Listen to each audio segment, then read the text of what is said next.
भाई वे सारे भाई बहनों को मसीह यीशु में इस आराधना में मैं स्वागत करता हूँ। प्रभु आपको बहुत बहुत आशीष दे। परमेश्वर के उपकार हमारे ऊपर बना रहा इस साल पूरा, उसके लिए लाखों करोड़ों धन्यवाद की भेंट चढ़ा करने के लिए ये सौभाग्य आपको और मेरे जीवन में मिला, इसलिए परमेश्वर को मैं करोड़ों धन्यवाद की भेंट चढ़ाता हूँ।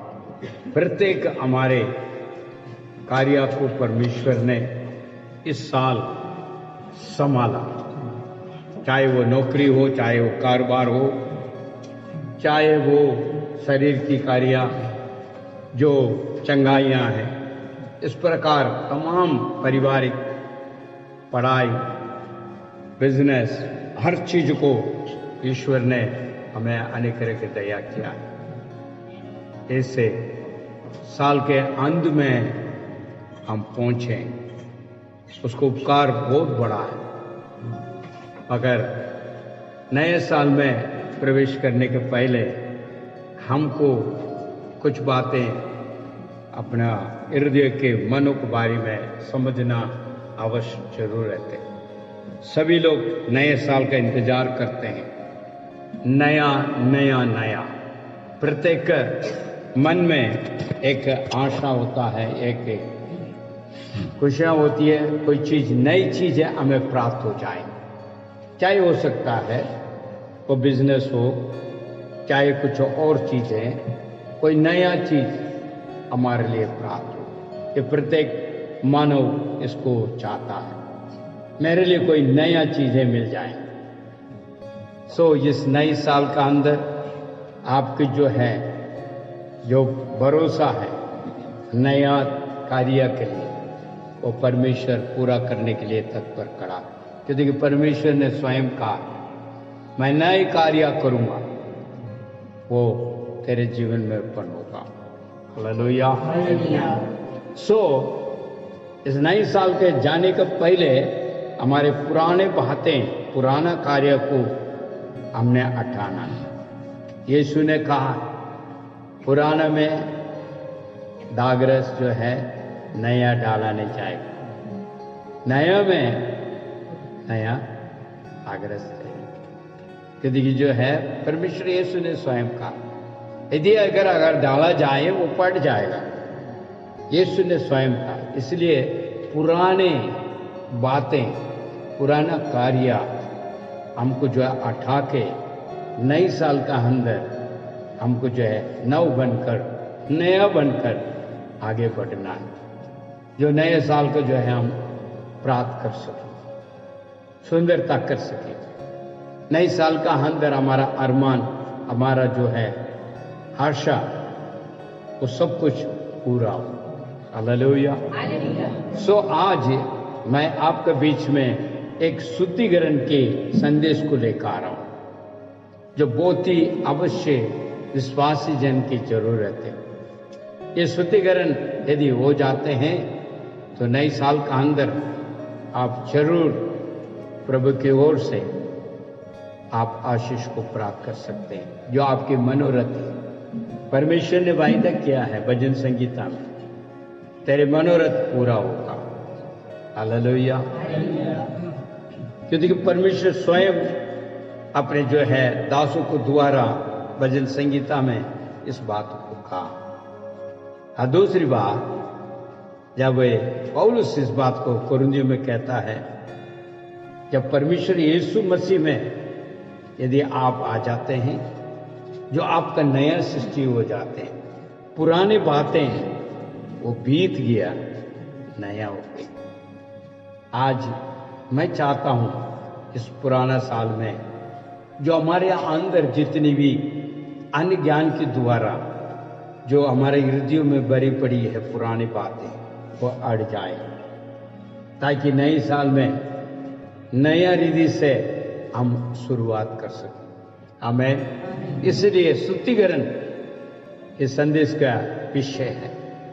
आइए हम पढ़ें दूसरा तीमुथी दूसरा अध्याय 21वां वचन।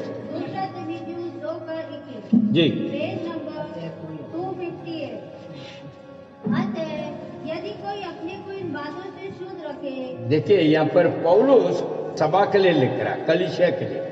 कलीसिया का कौन है? हम लोग, हम भी कलीसिया है परमेश्वर का। जो वहां पे पौलुस उसे लिख रहा है, उस बातों को हम यहाँ पर मनन कर रहे हैं। कृपया आप उसको ध्यान दें। क्या? यदि कोई अपने आप को इन बातों से शुद्ध रखें तो वह आदर के योग्य है, आदर के योग्य है, पवित्र, स्वामी के लिए उपयोगी और हर भले काम के लिए तैयार किया हुआ पात्र होगा। परमेश्वर चाहता है हर एक भला कार्य आप प्राप्त करें, वो पात्र आप बने। ये परमेश्वर की इच्छा है, ये मानव का तुरंत नहीं है, परमेश्वर की इच्छा। इस बातों को कोरिन्थी सभा का अंदर हमने जो है देखा। क्या देखा है? कोरिन्थी का अंदर मसीह यीशु में कोई जन्म लेता है तो पुराने बातें बीत गई, नया मान गया। इसलिए यदि कोई मसीह में है तो वह नई सृष्टि है, नया सृष्टि है, पुरानी बातें बीत गई, देखो नई बातें आ गई। ये जो है उसने कुरिन्थी का अंदर कहा है। फिर तिमोथी का अंदर आने के बाद एक अच्छा पात्र बनने के लिए कह रहा। कैसे पात्र? भला कार्य को प्राप्त करके उपयोग का पात्र। किसका उपयोग? स्वामी का उपयोग का पात्र बने। हेलो, आप और मैं परमेश्वर यीशु मसीह को विश्वास करते हैं और उसी में हम क्या कहते हैं? पुराने बातें हमारे खत्म हो गई, नई बातें प्रभु में आज्ञा करके हम और आप समझ रहे हैं। फिर भी स्वामी का उपयोग का पात्र नहीं बना।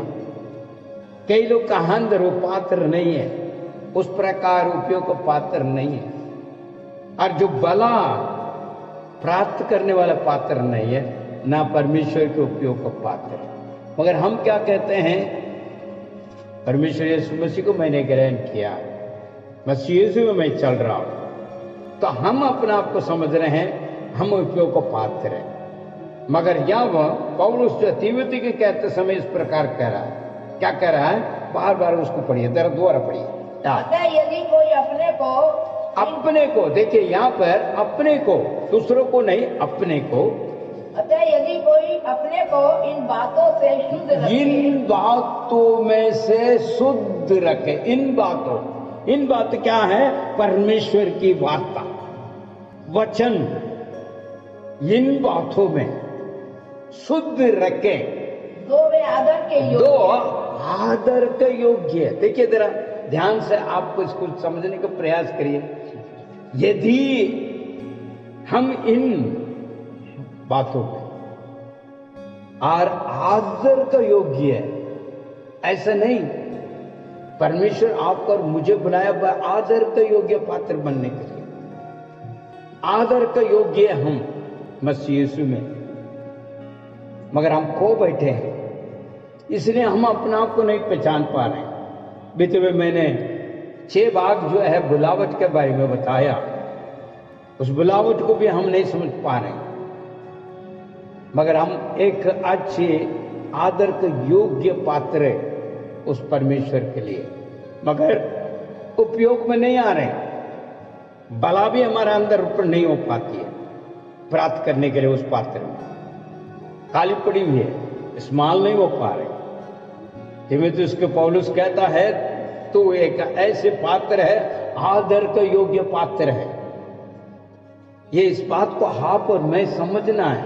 नया साल को पहले जाने को पहले हम क्या है, स्वामी के लिए कैसे उपयोग वाला है, इसी बात को आज हम थोड़ा सा मनन कर रहे हैं। कमान में यदि कोई अपने को इन बातों से शुद्ध रखे तो वे आदर के योग्य, पवित्र स्वामी के लिए, स्वामी के कौन है? पवित्र स्वामी के लिए योग्य है, उपयोगी और भले काम के लिए, और भला कार्य के लिए तैयार किया हुआ पात्र होगा। हालेलुया। मेरे भाई मेरे बहन, आप आदर के योग्य व्यक्ति है, मत भूलना। मसीह यीशु में आप, कई लोग अपने आप को भी नहीं समझ पा रहे मैं क्या चीज हूं, मगर परमेश्वर का आदर का पात्र हैं आप। इन बातों को आपको समझना। आज ऐसे ही हम प्रभु को आराधना नहीं कर रहे हैं, क्योंकि उसने हमें चुना है। चुना कैसा है? आदर देने के लिए चुना है। बीते हुए जो बुलावट को मैं कई बातों को आपके बीच में रखा, 6 भाग में काफी चीजें हमने मनन किया है। आज भी मैं उसी बात को कह रहा हूं। अपने आप को आप समझे, मैं आदर का योग्य पात्र है स्वामी के लिए, परमेश्वर के लिए। इसलिए आपका जीवन बदल जाएगा। इस प्रकार अगर आप सोचें किस बातों में, उन बातों को भी हम अभी मनन करना चाह रहे हैं। क्यों? देखिए, शुद्धिकरण प्रत्येक दिन जरूरत है। जैसा हम रोज है ना अपने दांत मांजते हैं, नहाते हैं, कपड़े बदलते हैं, ये सब शुद्धिकरण बाहर का है। मगर वचन कर आधार पर हम अपने हृदय को भी शुद्धिकरण करना पड़ेगा। ये सिर्फ नए नियम में सिर्फ नहीं है, पुराने नियम में और कुछ है। वो शुद्धिकरण के बारे में अगर हम ध्यान करें तो पुराने नियम का अंदर कई बातें हैं, मगर विश्वासी जन नया नियम का अंदर इस बात को कहता है, पुराने नियम के अंदर और कोई बात है। आइए हम उसके भी थोड़ा से देख लेते हैं। और मेरे लिए लेवी व्यवस्था उसका 16वां अध्याय 19 वचन ले लीजिएगा। लय व्यवस्था 16 का 19। लय व्यवस्था शुद्धिकरण हर जगह में था। बाइबल का अंदर इस बात को पहले से निश्चित किया है। शुद्धिकरण होना अवश्य जरूरत है, क्योंकि परमेश्वर के सम्मुख में जाने के पहले आपको अपने आप को छांच के शुद्धिकरण करके उसके बाद उसको उपस्थिति में जाना है। उसकी जो है तंबू में जाना है। तंबू को जो बनाया है परमेश्वर मूसा को द्वारा, तो उसको में जाने को पहले शुद्धिकरण के जो कार्य है उस कार्य को अभी यहां पर ऐसे कठिन नहीं है। आजकल का जो पुराने नियम है उस प्रकार नहीं है, क्योंकि हमारे लिए परमेश्वर बलिदान हुआ यीशु। विश्वासी जन इस बात को समझना है। पुराने नियम में क्या कहता है? लय व्यवस्था 16:19। लय व्यवस्था 16 का 19। और अपनी उंगली से उस लहू में से कुछ लेकर उस पर 7 बार छिड़क कि उसे इजरायलियों की अशुद्धताओं से शुद्ध और पवित्र करे। अभी यहाँ बलिदान हो रही है, बलि चढ़ाया जा रहा है। जो उसके वेदी में जाने को पहले बलि चढ़ा के उसका लहू को द्वारा शुद्धिकरण। दूसरी बात है वही लय व्यवस्था 16:30 देखिए जरा क्या। लय व्यवस्था 16 का 30 जी। क्योंकि इसी दिन तुम्हें शुद्ध करने के लिए तुम्हारे लिए प्रायश्चित किया जाएगा। और तुम सब अपने पापों से यहोवा के सम्मुख शुद्ध ठहरोगे। देखिए क्या कहता है, जब वहां तंबू पास जा रहे हैं परमेश्वर की आराधना करने के लिए, उसके सम्मुख में जाने को पहले बलिदान चढ़ाते हुए लहू को द्वारा शुद्धिकरण वो करे वो प्रवेश कर सकता है। ये पुराना नियम के नियम। दोबारा पढ़िए जरा। 30 व्यवस्था 16 का 30। जी। क्योंकि उस दिन तुम्हें शुद्ध करने के लिए तुम्हारे निमित्त प्रायश्चित किया जाएगा। हाँ, प्रायश्चित किया जाएगा। प्रायश्चित कैसी हो रही है? लहू के द्वारा, बलिदान के द्वारा। आगे। और तुम अपने सब पापों से यहोवा के सम्मुख पवित्र ठहरोगे। पवित्र ठहरोगे। हालेलुया। हालेलुया। वो सिर्फ नहीं है, यहाँ कई किस्म के जो है बलिदान के बातों को यहाँ पर बता रहे हैं। और गिनती को पुस्तक ले लीजिएगा आप, 19वां अध्याय उसको 12 वचन देखिए। वहां एक जल के बारे में बात हो रही है। गिनती 19 का 12। और वह मनुष्य तीसरे दिन और 7वें दिन उस जल के द्वारा अशुद्धता से अपने आप को शुद्ध करे। अपने आप को शुद्ध करे, तब वह शुद्ध ठहरेगा। शुद्ध ठहरेगा। परंतु यदि वह अपने आप को तीसरे और 7वें दिन शुद्ध ना करे तो वह शुद्ध नहीं ठहरेगा। शुद्ध नहीं ठहरेगा। पुराने नियम का अंदर कई बातें हैं शुद्धिकरण के बारे में, एक दो नहीं है, उसके लिए बहुत बड़ा जो है कीमत झुकाना पड़ता था। उस कीमत को झुकाने के बाद ही जो है हमें शुद्धिकरण मिलते। मगर ये सब कुछ जो है पुराने नियम के अंदर है, ईश्वर के सम्मुख में जाने के पहले। ये सिर्फ नहीं है, पुराने नियम का अंदर देखते हैं तो राजा के पास भी पहुंचना है। जो राजा किसी को चुनता है अपने लिए, जो संसार की बातें को मैं लेकर आ रहा हूं, जब उस समय पे राजा जिस पे भी चुनता है अपने लिए, तो उसके भी शुद्धिकरण होता है। ऐसे नहीं है बिना शुद्धिकरण का राजा अपने को जो है लोग के लिए नहीं ले लेते, ना चुनते हैं। चुनने के बाद उसको शुद्धिकरण करता है। वचन इस बात को कहता है, एस्तर के पुस्तक का अंदर इस बात को कहता है। ते कहते तेरा पढ़िए, तेरा एस्तर का जो है 2:9 का क्या कहते हैं देखिए। हाँ, 2 का 9। हाँ, और वह युक्ति हाँ, उसे अच्छी लगी। हाँ, जिसको अच्छी लगी, राजा को जिसको अच्छा लगता है उसे चुनता। आगे, और वह युक्ति उसे अच्छी लगी और उस पर उसकी कृपा दृष्टि हुई। कृपा दृष्टि हुई और उसने तुरंत राजमहल से शुद्धिकरण की शुद्धिकरण के सामग्री देखिए, शुद्धिकरण, हाँ, भोजन और अच्छी से अच्छी सात सहेलियां उसे दे दी। और उसने उसे और उसकी सहेलियों को रनिवास के सबसे उत्तम भाग में रखा। आमीन। देखिए, एक राजा संसार की रीति से एक राजा चुनता है, अपने लिए किसी को चुनता है। चुनने के बाद वो क्या करता है, उसके ऊपर दया दृष्टि करता है, उसके बाद उसको शुद्धिकरण, उसके बाद ही अपने चुनी हुई जो है लोगों को अपने साथ रखता। वचन इस बात को साफ लिखा। पुराने नियम की पूरी बातें ऐसी हैं शुद्धिकरण के विषय में, मगर नई नियम का अंदर और कुछ बातें हैं। अभी भी जो है हमारे अंदर पुराने बातें भरी पड़ी हुई है। हम कहते हैं जरूर है, मैं इसलिए बार बार मैं उस कोरिन्थियों को पुस्तक के लेकर आया। यदि कोई मसीह यीशु में है, पुराने बातें हट गया, नया हो गया। मगर अभी भी पुराने बात के साथ ही चल रहे हैं। शुद्धिकरण नहीं हो पाई है। प्रत्येक दिन हमको शुद्धिकरण होना हमारे हृदयों में जरूरत है। हृदय शुद्ध होना चाहिए। पहाड़ी उपदेश का अंदर यीशु बोलता है, जिसका मन शुद्ध है वो परमेश्वर के दर्शन देखेगा। शुद्ध मन, मेरे भाई मेरे बहन, नया साल, नई चीजें हमारे अंदर बेतेरे आशा है। जब शुद्धिकरण होगा जब भी वो प्राप्त हो सकता है। पढ़िए जरा, और मेरे लिए आप ले लीजिए मार्कुस 7:15। मार्कुस 7:15। ऐसी कोई वस्तु नहीं, ऐसे कोई वस्तु नहीं है जो मनुष्य में बाहर से समाकर, देखिए, बाहर से समाकर उसे अशुद्ध करे। परंतु जो वो वस्तु है जो मनुष्य में से बाहर निकलती है, मनुष्य से बाहर निकलती है, वही है जो उसे अशुद्ध करती है। अशुद्ध करती। देखिए, अभी यहाँ पर जांचना विश्वासी जाए, बाहर से अशुद्ध नहीं आ पा रही है, हमारे अंदर से अशुद्ध बाहर आता है। जब यहाँ पर जो है मार्कुस का अंदर इस बात को जिक्र किया है।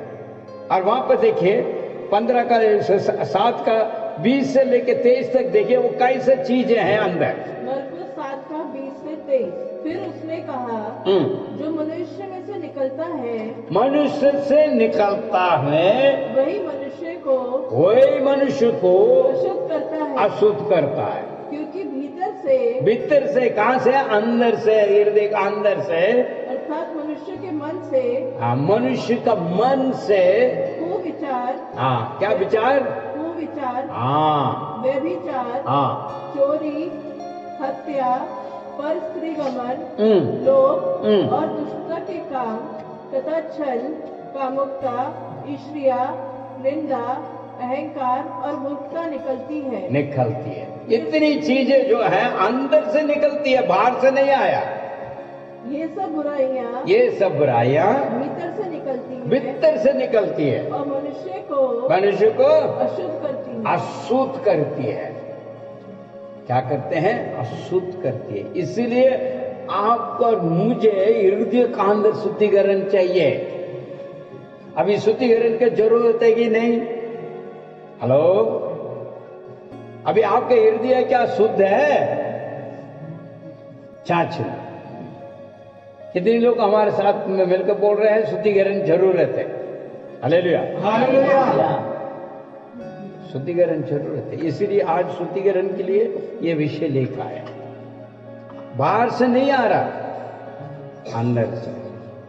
और हम और आप क्या कहते हैं? वही वाला कोरने में दोबारा जाकर कहते हैं मैं तो मसीह यीशु में सारी बातें, पुराने बातें चला गया, नया हो गया। मैं तो नया हूं, उद्धार पाया हूं, मैं मसीह में हूं।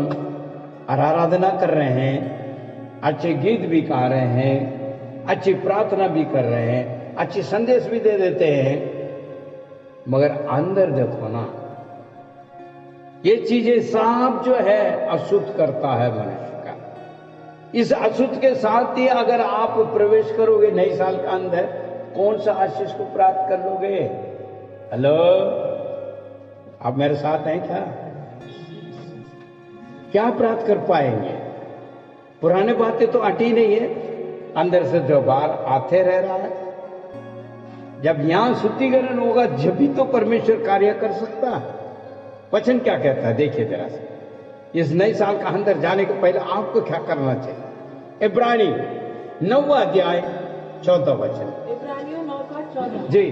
तो मसीह का लहू जिसने अपने आप को सनातन आत्मा द्वारा देखिए परमेश्वर के सम्मुख निर्दोष चढ़ा दिया, हाँ। तुम्हारे विवेक को मरे हुए कामों से और भी अधिक क्यों ना शुद्ध करेगा? क्यों न शुद्ध करेगा? कि तुम जीवित परमेश्वर की सेवा करो। जीवित परमेश्वर का सेवा करो। अभी आइए आप जो है दूसरा तीमुथियुस 2:21 को। दूसरा तीमुथियुस 2:21 जी।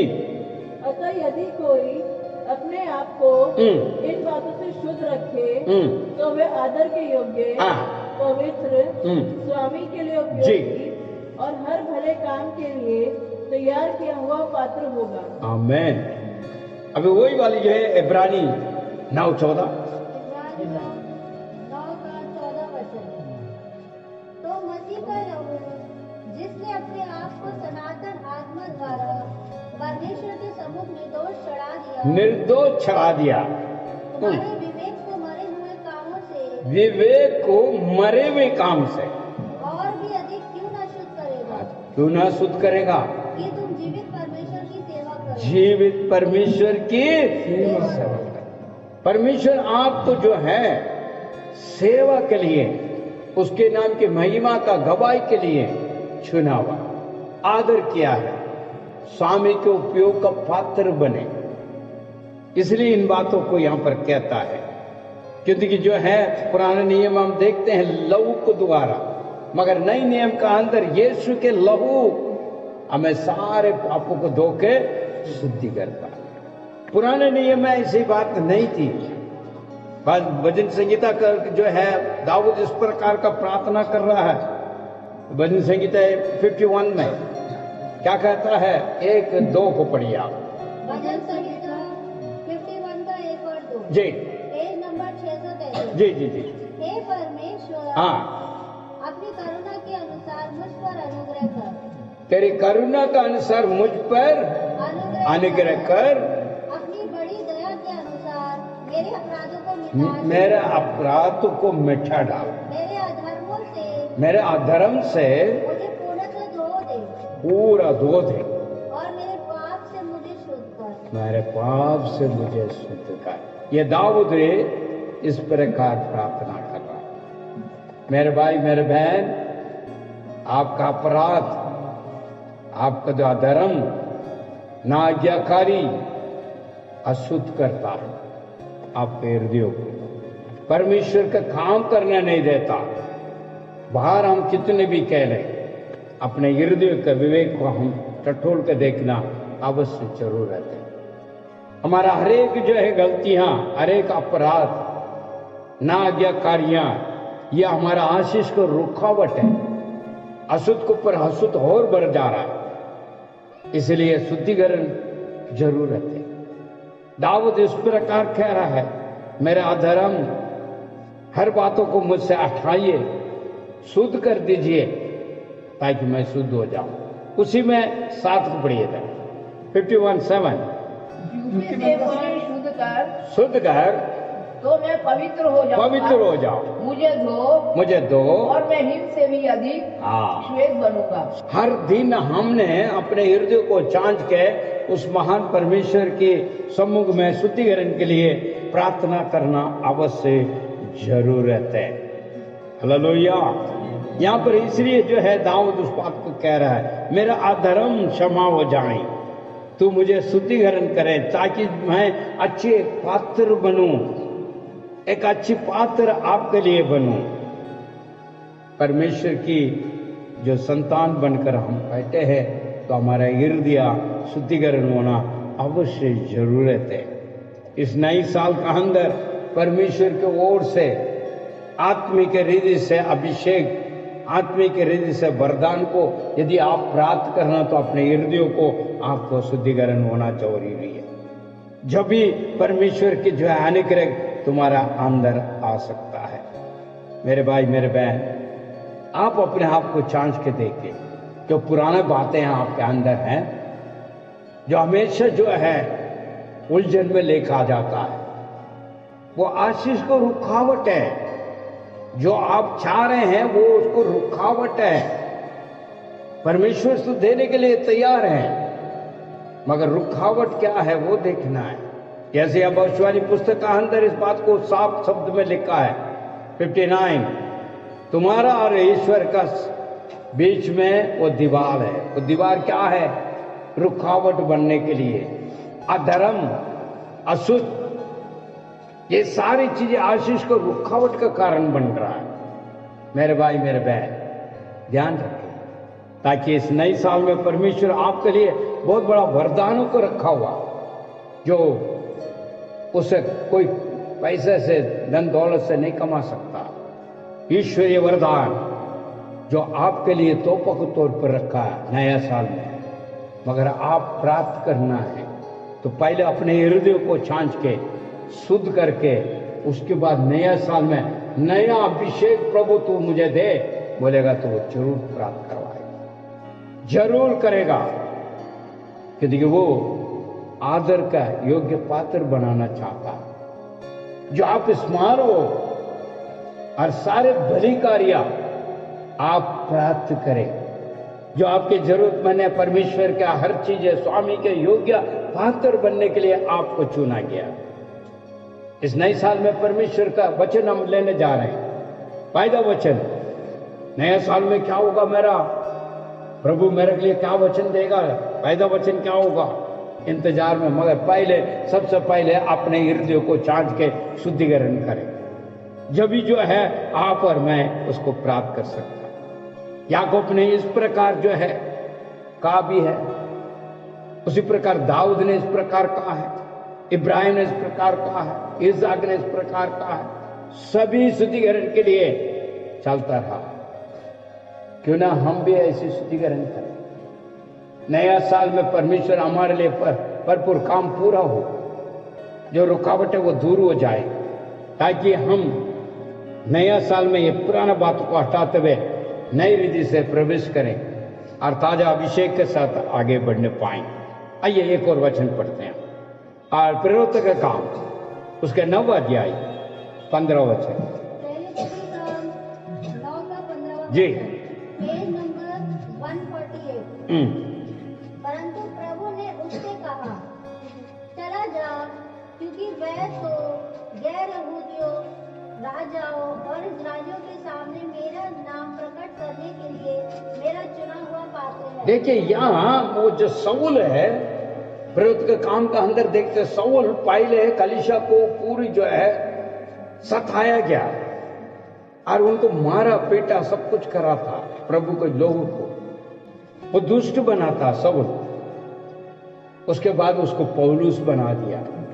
जब उसको हृदय शुद्धिकरण हो गया तो जो है परमेश्वर खुद स्वयं कहता है, ये मेरी चुनी हुई पात्र है, मेरे खातिर। पढ़िए उसको तेरा नहीं तो 9 का 15। परंतु प्रभु ने उससे कहा, तू चला जा, क्योंकि वह तो अन्य जातियों और राजाओं का और इस्राएलियों के लिए सामने मेरा नाम किसका नाम? परमेश्वर के नाम प्रकट करने के लिए मेरा चुना हुआ पात्र कितने लोग आप कह सकते हैं आप जो परमेश्वर यीशु मसीह के चुने हुए पात्र है? हेलो, चुने हुए पात्र है। मगर यहाँ खुद परमेश्वर स्वयं कहता है ये मेरी चुनी हुई पात्र है। आज भी मैं बता रहा हूं परमेश्वर के पास कोई भेदभाव नहीं है, सभी के लिए क्षमा करने के लिए वो तत्पर खड़ा है। पढ़िए जरा पहले यूहन्ना 1:9 पत्री यही पेज नंबर 294। यदि हम अपने पापों को मान ले तो वह हमारे पापों को क्षमा करने के लिए हमें सब अधर्म से शुद्ध करने में विश्वास योग्य है, अधर्मी है। जो आप और मैं विश्वास कर रहे हैं वो योग्य है। आमीन, हालेलुया। एक और वचन क्या कहता है? 2 कोरिन्थियों 7वां अध्याय पहला वचन क्या कहता है? देखिए यहाँ पौलुस जो है कुरिन्थी की लिखी हुई सभा के लिए कह रहा है। 2 कोरिन्थियों 7 का ये तो हे प्यारो, जब ये आज्ञा हमें मिली है, आज्ञा ये हमें मिला हुआ है ये, तो आओ हम अपने आप को शरीर और आत्मा की सब मलिनता को शुद्ध करें और परमेश्वर का भय रखते हुए पवित्रता को सिद्ध करें। मेरे भाई मेरे बहन, आप अपने आप को जांच के शुद्धिकरण, आंखों को बंद करें, सिर झुकाएं, जो अपने आप को जांचिए। ये समय है प्रायश्चित करने के समय है। जो हमारा हृदय का अंदर क्या है क्या नहीं है ये जांचे और सौंपे प्रभु जी कि पुरानी बातें हमारे अंदर है, मैं चाहता हूं इसे शुद्धिकरण मुझे सहायता कर, ताकि नई साल का अंदर आपने जो रखा हुआ वो नया ताजा विषय को मैं प्राप्त कर सकूं, उस वरदान को प्राप्त कर सकूं और मेरी मनोरथ पूरा हो जाए और आपके लिए मैं उपयोग को पात्र बनूं। मेरे जीवन में तो कार्य कर, जो मेरे अंदर रुकावट है वो सब हटने पाए। प्रार्थना करें। Thank you Lord, hallelujah. अनुग्रह के दयालु परमेश्वर, इस वक्त हम अपने आप को तेरे चरणों में झुकते हैं और अपने आप को सौंपते हैं। हमारा प्राण आत्मा दे प्रभु जी, तेरे वचन का आधार पर प्रभु जी तो सहायता कर, हमारे हृदय को शुद्धिकरण कर खुदावंद। जो भी बाहर से नहीं, हमारा भीतर हृदय का अंदर से निकलने वाले तमाम जितनी भी पुराने बातें इस पुराने साल में हटने पाए। जो भाई बहन अभी सौंप रहे हैं, इस संदेश को सुन रहे हैं और अपने आप को छांछते हुए तेरे सम्मुख में प्रार्थना करते हैं, प्रभु जी मुझे भी शुद्ध कर, ताकि मैं भी आपके लिए एक उपयोग पात्र बनूं, आदर को पात्र बनूं, भला कार्य को प्राप्त करने का पात्र बनूं। जब कहते हैं तो खुदावंद तुम अनुग्रह कर, दया कर, ताकि नए साल में जाने के पहले अपने आप को शुद्धिकरण करते हुए नया अभिषेक को, नया आशीषों को, नया वरदानों को सभी प्राप्त करने पाए। हमें मदद कर। मेरे साथ जितनी भी प्रार्थना कर रहे हैं, जितनी भी अपना आप को, अपना प्राण आत्मा देह को सौंपते हैं, उनको पर तेरे अनुग्रह आने पाए। क्षमायाचना प्रार्थना सुनी जाए। यीशु के लहू से सारे पापों को धो के शुद्ध करें, पवित्र बनाए, ताकि पवित्र परमेश्वर की योग्य पात्र बनने पाए। हम मदद और सहायता दें। आपने प्रार्थना सुना, धन्यवाद। यीशु के नाम से मांगते हैं, आमीन।